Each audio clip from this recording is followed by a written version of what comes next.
Welcome back. This video will be a bit different. We will show you how we rig our Capri 14.2. We are doing this video for two reasons. First, because someone asked us how we do it. The other reason is that nobody else has done it on YouTube. How do I know that, you ask? When we first got the boat, I did not know how to rig it. So I went to the one place you go to find out how to do anything, YouTube, only to find nothing. So after today, you cannot say that anymore. But wait, there's more. Stay till the end and see a very short scene of us sailing. By short, I mean if you blink, you miss it. So let's get to the action. Okay, here we are at the lake. Now, Terry's already started, as I was setting up the camera. She's removed the two tie downs to the sides of the boat that go around the trailer to hold the boat there on the trailer. And I'm coming over to work on removing the lights, unhooking them from the car. And the lights are attached to the back of the boat on the rudder post. There's little swivel pins back there that the rudder sits into, and that's while we travel the boat, that's where I put the lights. You can see the little light fixture thing that I had to make to mount it there. Now Terry's working on one of the straps that holds the boat to the trailer, and this really isn't a good idea that I came up with, so I'm going to have to find something new that's a little easier.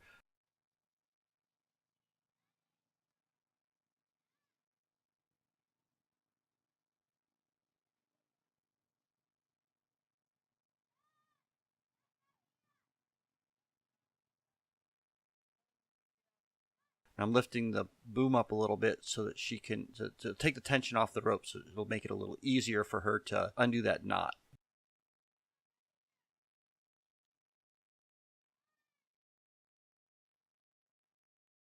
Right now I'm up on the trailer and I'm undoing the bungee cord that holds the mast to that little support. That keeps the boom elevated so it doesn't come smashing through our car. And then I'm untying the painter. I tie that to the post too, even know that there's a winch and a rope that attaches to the bow of the boat. Just a little extra insurance because you can never over tie a boat to a trailer. So I'll just fast forward through this part.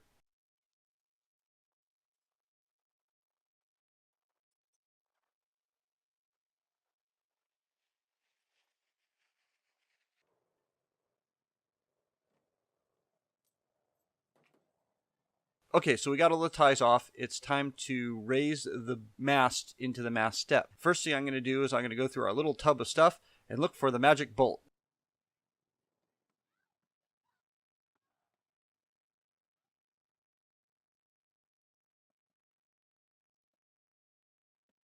That bolt there will hold the mast into the mast step. I'm going to get up into the boat as... Oh, wait, I forgot. We have to untie all these little strap things that I made. They hold the shrouds and the forestay and everything in place while we travel so that it's not getting beat up by the wind and traffic. And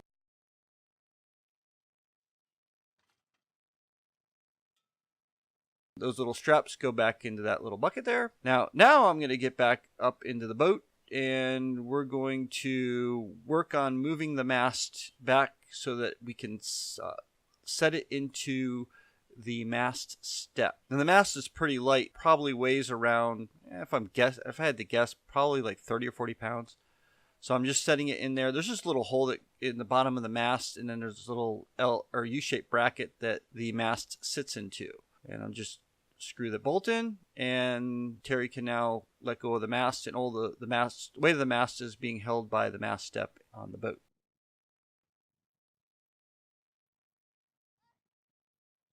And then someone's football comes bouncing in. Okay, so I'm scratching my head right now trying to think, what do we need to do next? And I'm going to have Terry remove the boom and mainsail and headsail bag out of the boat. Before we can put that mast in the air, we have to get the headsail out because it's a furling headsail. That's one of the things that separates this boat from normal Capri 14.2s. We have a furling headsail. You just saw me with the little spool on the front. I'm putting a couple wraps of wind on the furling mechanism that will allow us to furl the sail completely up. Now I'm going over to get the headsail.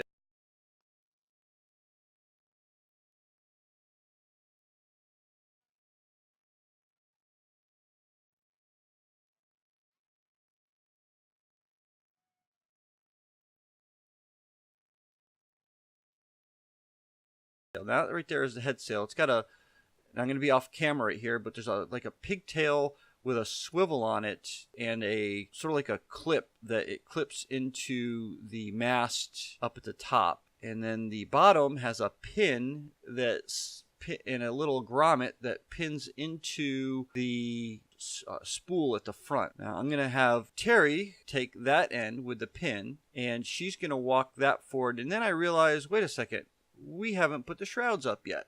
We're going to go on hold and get the shrouds ready to go in, because the shrouds are just this little turnbuckle piece and a pin and a ring, and they go into this little clip on the side of the boat.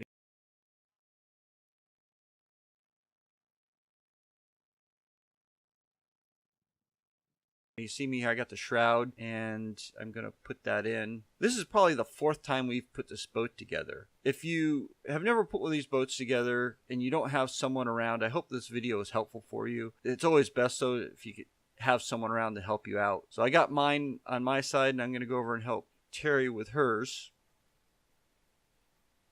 Because right now she's holding... Oh, that's right. I wanted to make sure that the shroud wasn't tangled in the forestay with the sail. So I'm going to give that to her and let her put that in.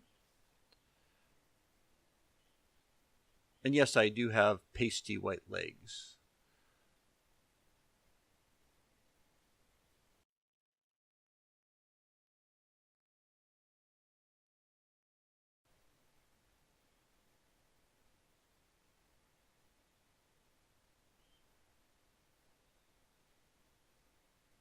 I'm going to move the painter out of the way because I don't want to get it tangled in any of the lines as we lift the mast and attach the forestay.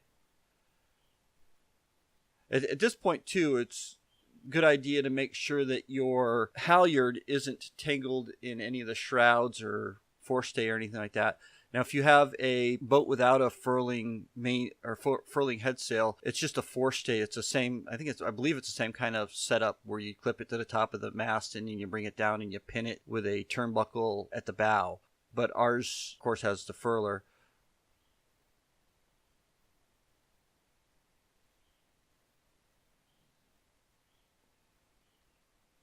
Another thing that separates our boat from other boats is that bulb you saw on the top of the mast. That actually, when we turn over, that helps to keep us afloat.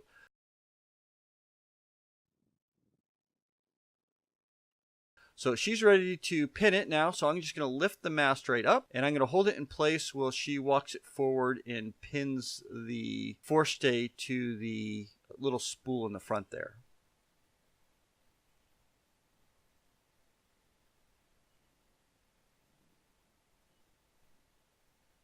Now it looks like there's a lot of slack on the forestay, and that's because I'm leaning it against the mast and pushing it forward so she has some room to work and get that pin in there.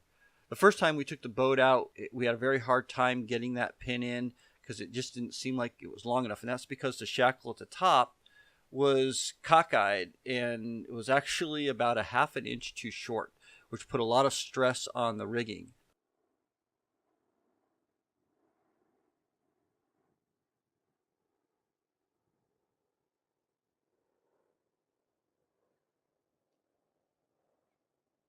I bring the head sail out just a bit so I know which of the lines to bring, or the sheets to the head sail sheets to bring around to the port and starboard side of the boat. I take mine around. Now, it's very important, and you'll see how Terry does it incorrectly here, in that you take the sheet and you run it outside the shrouds.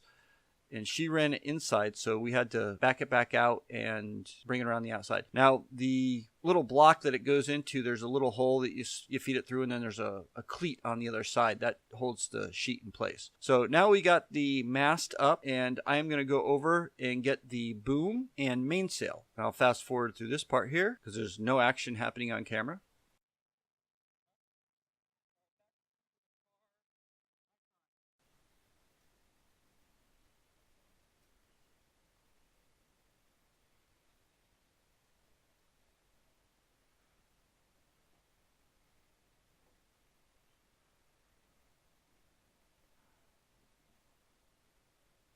we keep the mainsail rolled on the boom for right now. And I don't know if that's the correct way to do it, but that is how we do it. We do it that way because that's the way the boat was when we purchased it. Now I am going to there's some work I have to do on the mainsail when it's too hot to sail down here in Arizona. So I'll take it off the boom, and the boom, it just sits in the boom through what's called a bolt rope, which is a rope that runs down the foot of the sail and goes in a groove there. I will take it off because, like I said, there's some repairs I have to do to it. Terry's going to get in the boat, and she's going to grab the gooseneck, and there's a little slot in the mast, and she'll just slide that in, and it'll slide down a little bit. I put a little bolt there to hold it up. Otherwise, boom would go clear to the floor of the base of the mast. So that'll hold it there. So right now I'm working. You can't see me because the sail's blocking me, but there is a cutting ham inside there. So I'm going to get that off, and if that's the correct name for it. But it's a little block and tackle that attaches to the boom and then comes down and attaches to the base of the mast with a shackle. Now the boom also has a downhaul on it in the front. It's a little rope. You can't really see it there, but it goes up into a grommet on about a foot up on the the mainsail, and then it comes down through a jam cleat, and that you can use to give tension on the front of the sail.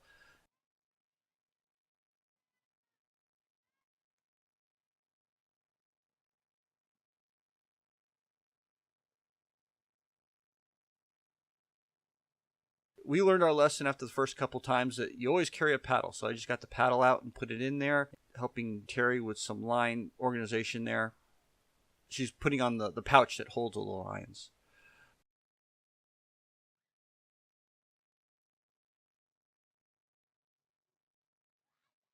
We can put the bucket back. We got our life preservers out, but we're not totally done yet. We're almost ready to go in the water. We still have to get the main sheets out.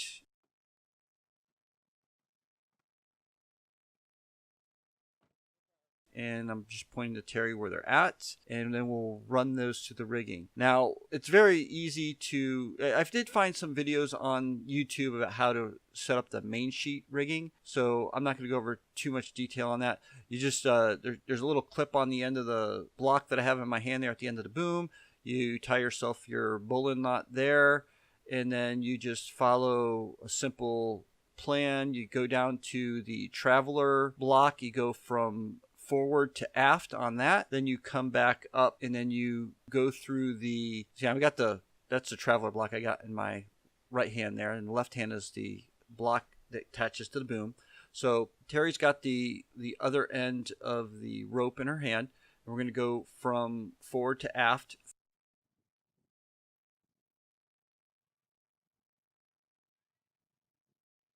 through that block that's in my right hand, and then I'll take that end and run it up to the block in my left hand and go from aft to forward on that block. And then I'll pull the slack through that rope, and then I'll give the rope to Terry, and she'll run it through and I told her she went a little bit too far, but there's a block about halfway on the boom, and she found it right there. You go from aft to forward through that block, and then that goes down to a block that's mounted on the floor of the cockpit, and it goes through that block and then to a jam cleat.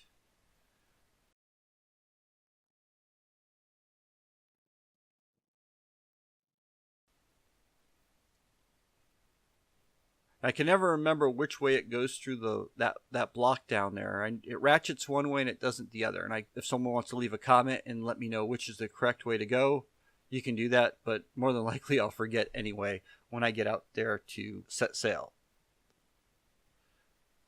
So at this point, we've got the mast up, the headsail sheets and everything located where they are, the main sheets up with the boom in place and the cutting ham set up. So the only thing left to do is to get the halyard free and attach the halyard to the head of the sail.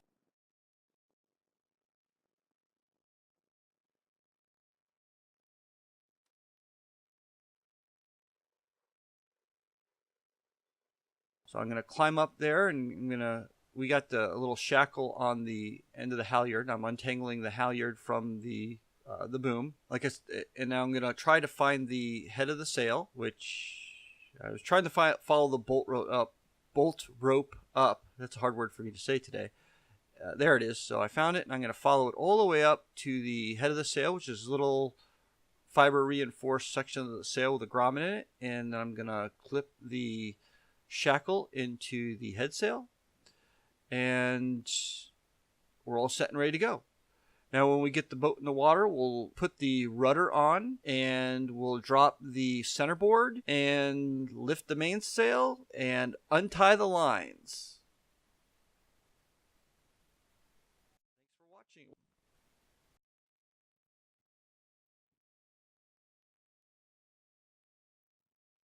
Okay, so here's the short video of us in the boat. Okay.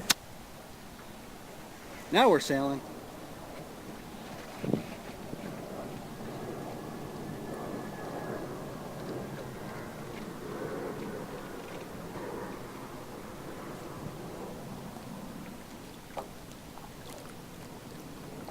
Ever so slowly. Okay.